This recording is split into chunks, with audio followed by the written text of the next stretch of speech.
Hi, I'm Bob from Quackback, here with you to go over some of my metal detecting finds, the hobby that I enjoy. Would enjoy a lot more if there weren't bears, but I'm going to tell you all about how I started doing this. Quite a few years ago, my wife and my kids gave me a metal detector for Christmas. I went out, started looking. I was up along the Battenkill Creek. I'd asked this farmer if I could metal detect along his property. He said, sure.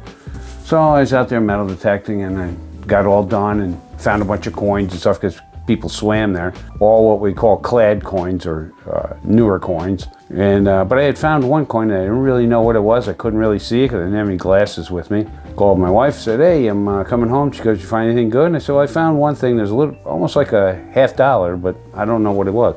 So I got home. She asked me what it was. And I looked it up, and it was this drape bus, large cent, 1797, and it was stuck in a crevice between two rocks. I had been there for 200 years, and that kind of got me bit on the hobby itself. I don't do the beaches. I more stick with the upstate, eastern New York. I'm going to show you a topographical map because this is what I do when I'm not actually out in the field.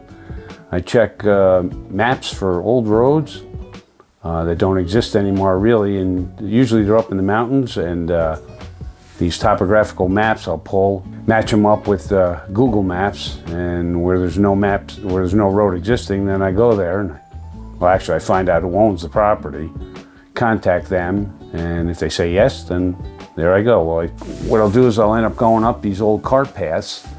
Usually they're lined with rock walls. And I always thought that the rock walls were to determine properties, property points, property lines, and that's not the case. It's what it was they had deforested all the mountains up here to build the cities in New York and Baltimore and Philadelphia and Boston, and we're running out of wood, I guess, and they needed some kind of money because growing corn and vegetables wasn't doing it because they'd have to eat it themselves. They couldn't ship it anywhere. It would take too long to get anywhere. So they started sheep herding, and the rock walls would keep the sheep in. The middle of Vermont was the Merino lamb capital of the world at one point. There's supposedly some really good quality wool. So I do follow a lot of rock walls, see where they go. They're usually squared. Sometimes you can find old cart paths that are hidden back in the forest. I do a lot of bush hogging and bushwhacking and going through the woods, just trying to find stuff. And I come across these, one spot up in Vermont, I came across this pile of rocks. I found a whole bunch of coins there, pre-1800s. Going into some of the things I find. If I'm not up in the mountains, I'll do farmlands too. And I'll just be going through the farmland, corn fields, alfalfa fields, or whatever it is. And I'm looking for, excuse me, nails start ringing up on my detector, indicating that there's ferrous irons there. I obviously don't want to dig them. And then I'll start listening for non-ferrous.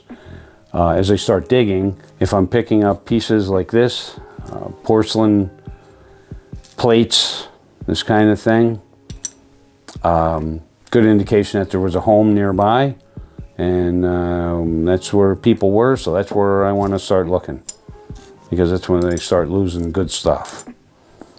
Bricks too, good indication that there were a home somewhere near there. Now, when I talk about homes, these are little tiny 8x8. Some of them had foundations, some didn't. Some could have been log cabins. Obviously, all that stuff would have been rotting away. That's about it for this segment. I'm going to tell you right now, I'm going to put up an item and show you it, and if you can guess what it is, I'm going to have a giveaway. I'm going to give away a coin, one of the coins that I've found. We'll see how many people we have, and we'll pick a winner. But this is the actual item that I want you to look at. If you can tell me what it is,